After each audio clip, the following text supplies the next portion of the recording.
Mga kababayan, mga katambay, si Kamanong po, nagbabalik po muli para po magkomento po sa inyo. Mga katambay, samahan niyo po inyong likod dito po sa Tambayan mga kabayan.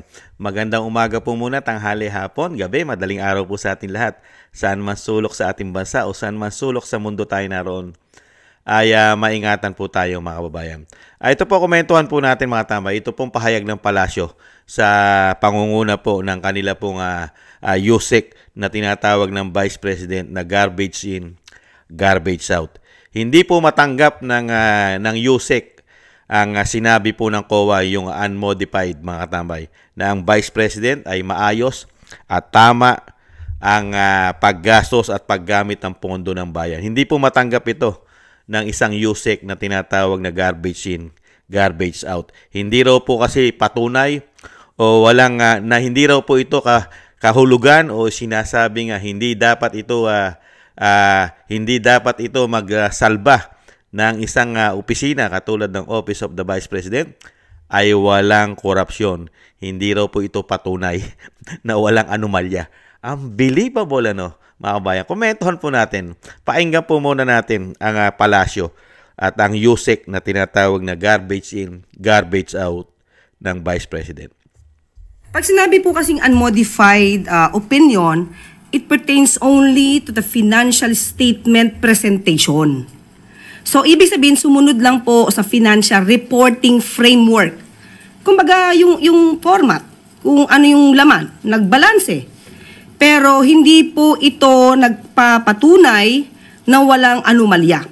Iba po yung tama ang pag-report at iba yung tama ang paggamit ng pondo. Hindi pa rin ligtas sa issue sa anomalya sa paggamit ng pondo ang Office of the Vice President. Sa kabila ito na nabigyan ng unmodified opinion ng Commission on Audit ang OVP.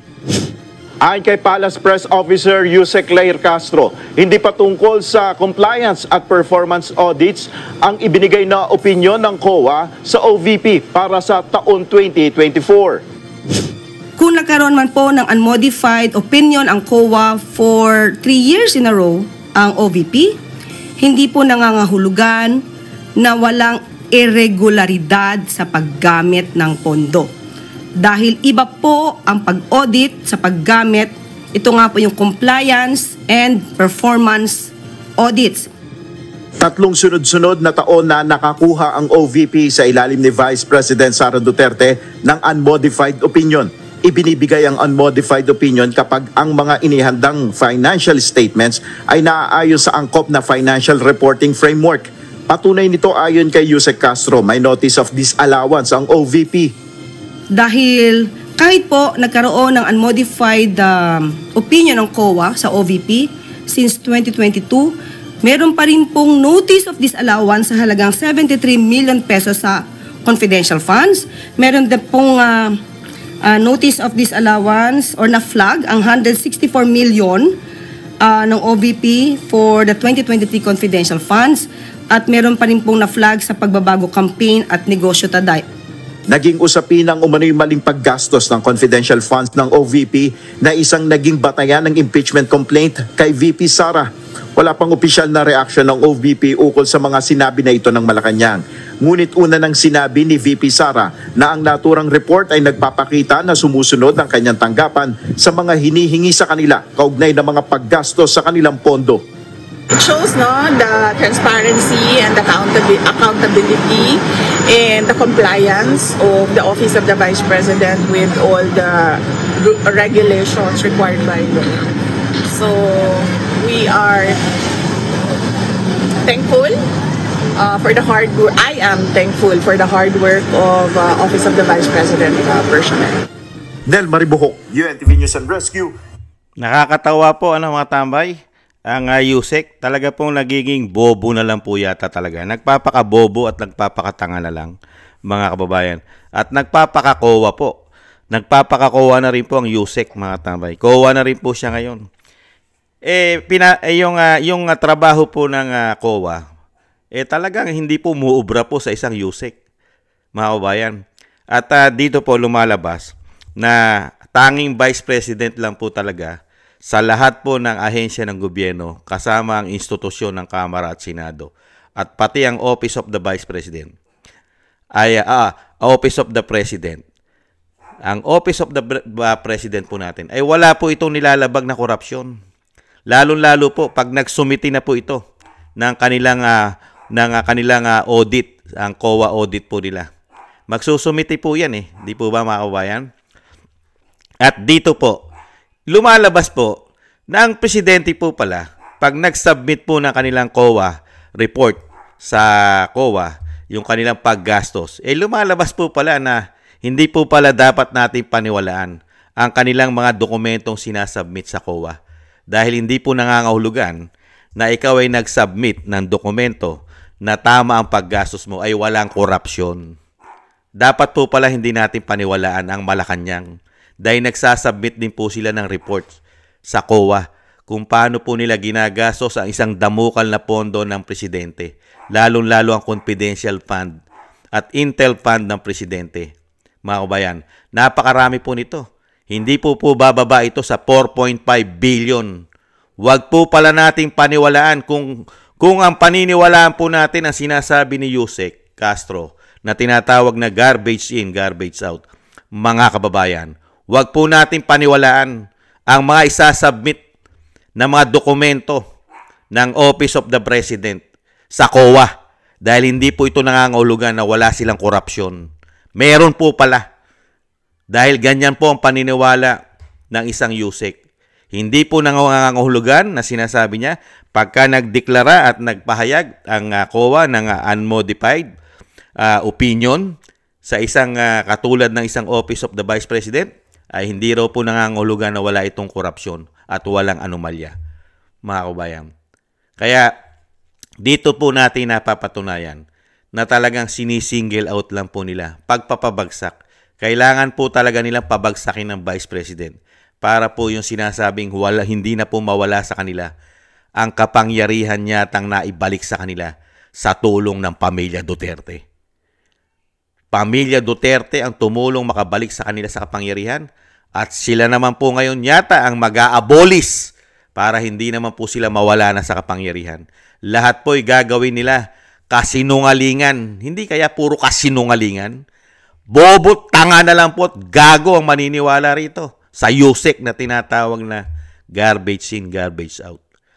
Isang damukal na hinahawakan ng pera ng gobyerno sa pangunguna po ng Commander-in-Chief na may issue pa ng pulburon, coke at tawas na sumisinghot.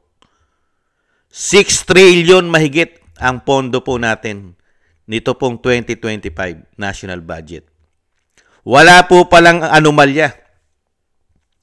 Mga kabayan, sila. Pero pagdating sa Vice President, meron. Kahit po ang COA ay 3 taon na po nagsasabi na unmodified po ang kanilang opinion. Tama ang paggastos. Wala sila nakikitang mali. Pero itong si Yusek, merong nakikitang mali.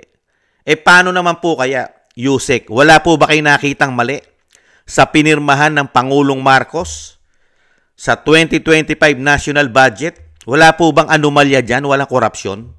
Yusek, 241 billion pinirmahan niya.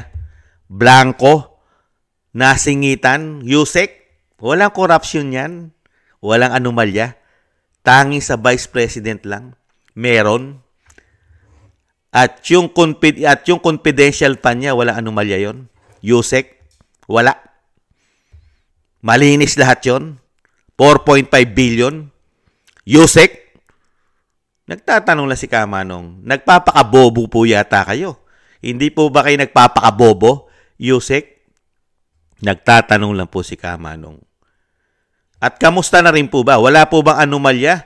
Yung gumagastos po ang taong bayan, taxpayer, ayon na mismo ito sa Senado at sa kapatid na si Senadora Amy Marcos. Gumagastos tayo ng 1 billion mahigit per day a day.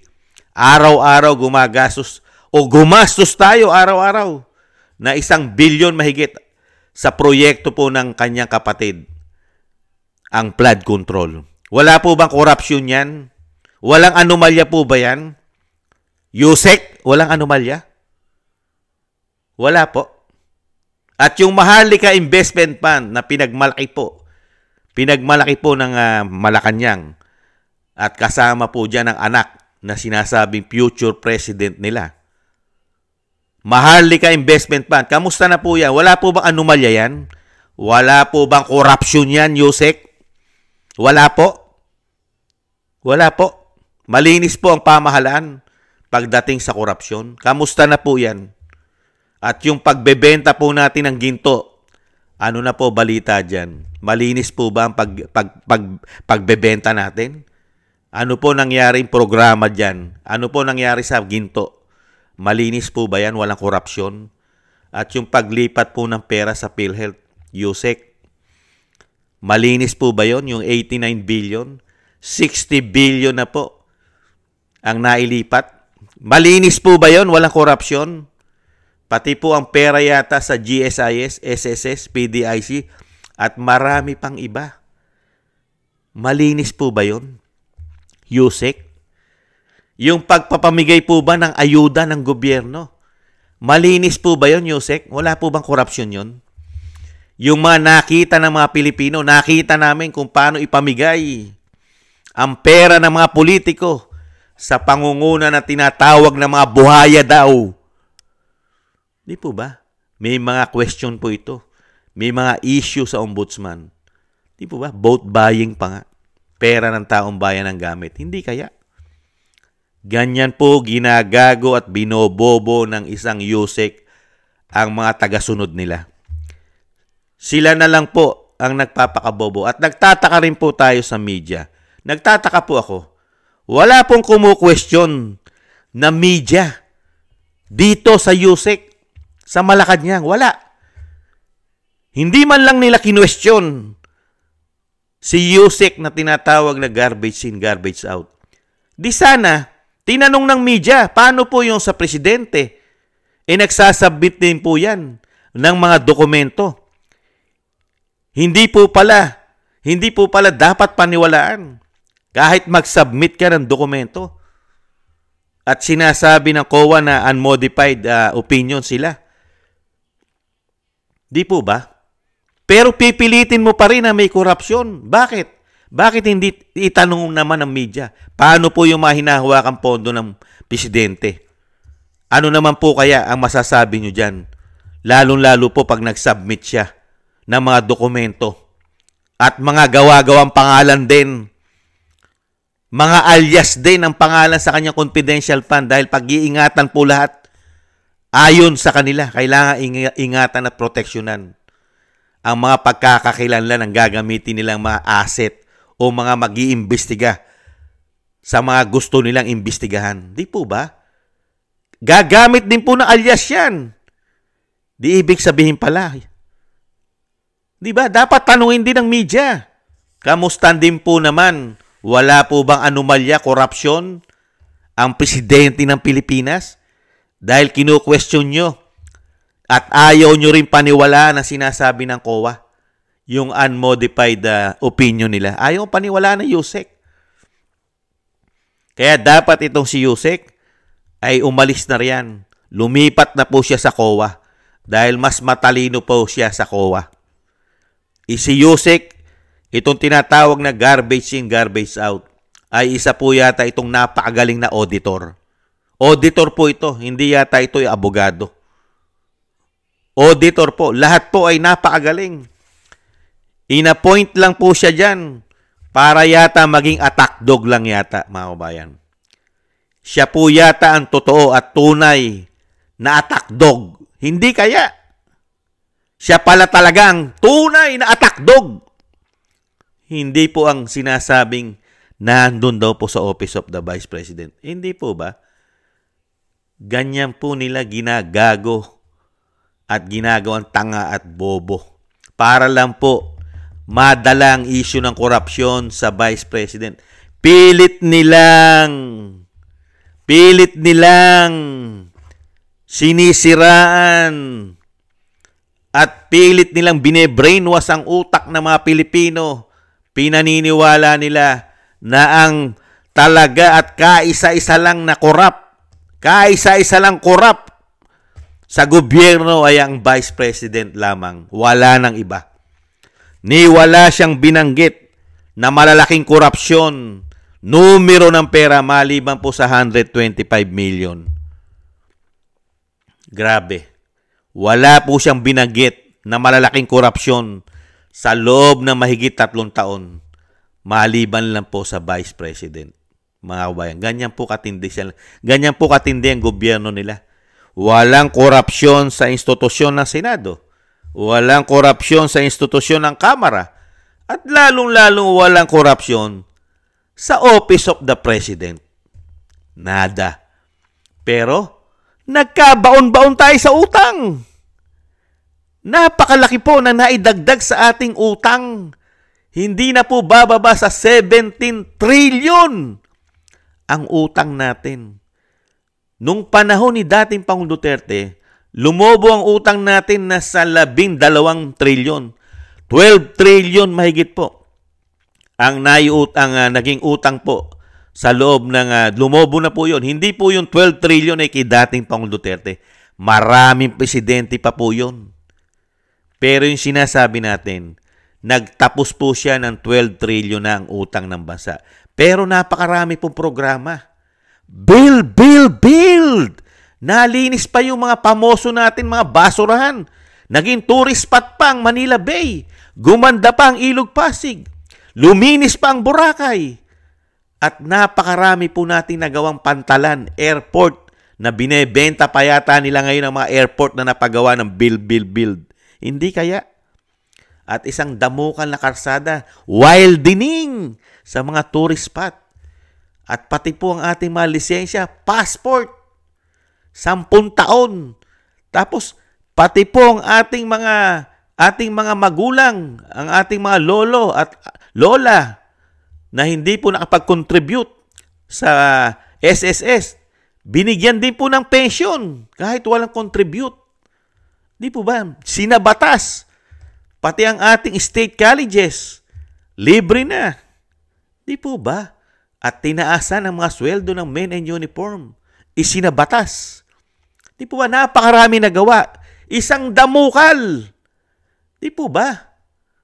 Pero, lumobo ang ating utang. 17 trillion na, hindi bababa. 17 trillion. Saan po napunta yon? Ano po nakita natin na mahigit 3 taon na? Doon sa 5 bilyon, kung hindi nagkakamali ang inyong lingkod. Yung 5 bilyon o 4 billion mahigit. Saan po ang proyekto nun? Trillion, excuse me. Trillion. For correction. 4 trillion. Di po ba? O, kulang 5 trillion. Di po ba? Saan po napunta? Ano po programa noon? Yung trillion na yun na naiutang natin. Pwera pa yung pera na pumapasok sa ating taxpayer. Utang pa lang yun. Pwera pa yung binabudget natin na pera na taxpayer. Taxpayer money. Mga OFW tax. Plus utang. 6 trillion mahigit ang pondo natin nitong taon na ito at nung mga nakarang taon. Ano mga programa? USEC! Walang korupsyon! USEC! Ang pamahalaan, wala kang nakita ni isa! Ni Gaasin! Ni Gamunggo! Wala kang nakitang korupsyon sa pamahalaan ng binagoong Pilipinas, USEC? USEC, ikaw na yata ang pinaka! Hindi kaya ikaw na yung pinakasinungaling di umano? Di po ba? Wala ka malang nakita, wala ka malang wala ka malang inireport sa taong bayan na may korupsyon itong ahensya na ito, may korupsyon ito. Tanging sa Vice President lang ang meron. Unbelievable! Yusek, baka tamaan ka na kidlat at kulog dyan, di umano. Delikado ka, ganda pa naman ang suot mo. Hindi po ba? Yan po ang klase na meron tayong USEC ngayon, mga tambay. Isang USEC ng PCO, mga tambay. Sa katauhan po ng tinatawag na garbage in, garbage out ng Vice President. At pinsang buo daw po yan na tinatawag na makakaliwa na si Franz Castro na convicted pa ng child abuse ayon sa Vice President. Dahil po kung magsalita ay para daw po makakaliwa. At kung lumalabas at pumapasok daw po sa bibig ay puro basura naman daw. Hinanapan mo ng korupsyon na napakaliit ng pondo ng Vice President at lahat naman sila ay may confidential fund at ang pinakamalaki sa kasaysayan ng Pilipinas, ang Pangulong Marcos ang pinakamalaking nahawakan ng confidential fund, Intel Fund. Pero wala po nasisilip at nakikitang korupsyon ang USEC. Ganyan po sila. Puro po sila anghel. Nung pumasok po ang binagoong ang Pilipinas, mga tambay, puro anghel. Anghel po sila lahat. Mga santo. Hindi nagkakasala. At hindi sila mga magnanakaw. Nung pumasok po ang binagoong ang Pilipinas, wala na pong magnanakaw sa Pilipinas. Sa gobyerno natin ngayon, sa pamumuno po ng Pangulong Marcos, sa kanya mga gabinete, wala na pong magnanakaw nung sila'y mo po. Sila po'y mga santo, mga anghel. Lalong-lalo po sa Senado at Kongreso. Dahil wala na po silang nakikitang korupsyon. Dahil po lahat po sila'y nagpakasanto na. Ang tanong po natin, nagpakaanghel. Anong klase kaya silang anghel? Meron din po kasing anghel na may buntot at may sungay. Nagtatanong lang po si Kamanong. Yan po mga kabayan, talagang hindi po papayag si USEC na tinatawag na garbage in, garbage out. Ang sinasabi po ng mismong COA na unmodified ang kanilang opinions sa paghawak at paggastos ng pera ng Vice President sa pondo ng bayan ay hindi pa rin po yan. Hindi po rin yan. Kukwestiyonin po pa rin yan. At babatikusin pa rin po yan ng USEC, mga kabayan. Hindi po uubra sa USEC yan. Dahil po ang USEC na tinatawag na garbage in, garbage out, ang pinakamatalino sa kasaysayan po ng USEC ng PCO. Alam niya po lahat. Alam niya lahat. Lalong-lalo po pagdating sa pamilya Duterte. Alam niya na tanging masamang pamilya at masamang politiko lang sa bansa ay ang pamilya Duterte. Napakatalino po niya. Meron po siyang third eye, mga kababayan. Pati po ang COA, kaya niyang batikusin, mga kababayan. Pero nakakita po ba tayo o nakarinig na binatikos niya ang mga ahensya ng gobyerno, ang mga institusyon sa ating gobyerno, katulad ng Kongreso at Senado? Binatikos po ba niya? Di po ba hindi?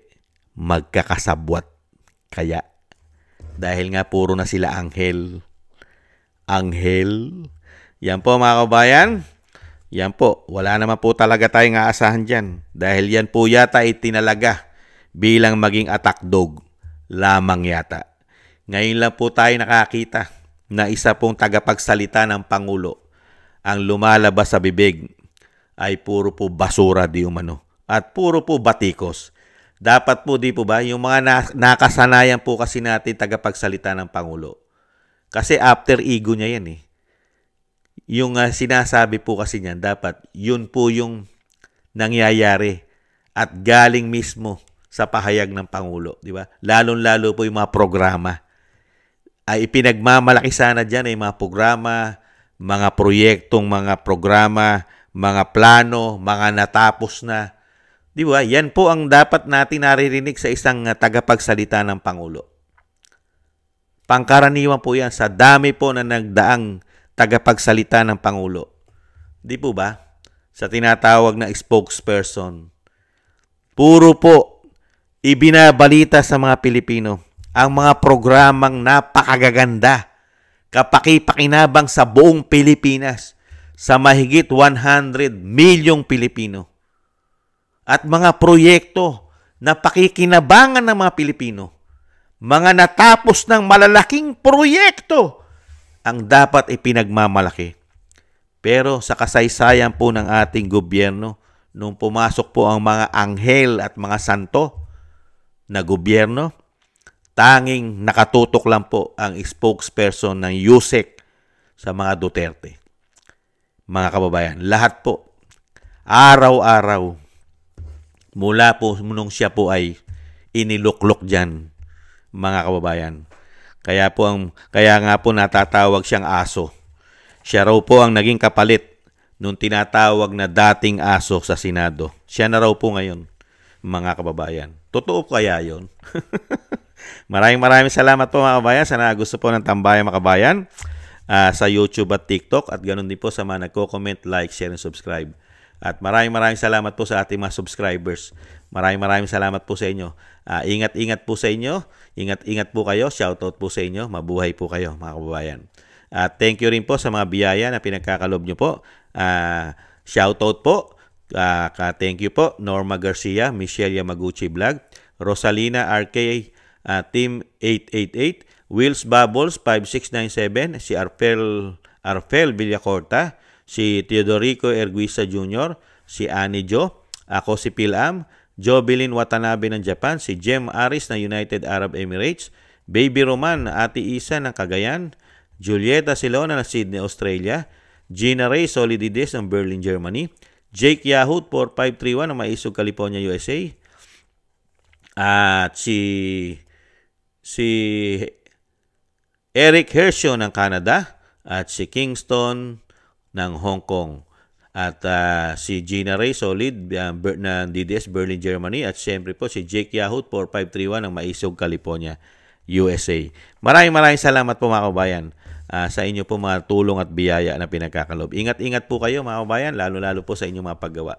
Maraming salamat po. At siyempre po, bago po tayo magtapos, yung lagi ko pong hiling na pagsamasamahin po natin ang ating mga dasal at panalangin na maingatan po ang pamilya Duterte, ang Vice President, lalo po ang dating Pangulong Duterte, na madugtungan pa po ang kanyang buhay, kalakasan at maingatan po sa mga kapahamakan at makauwi po sa lalong mabilis sa ating bansa mga kababayan.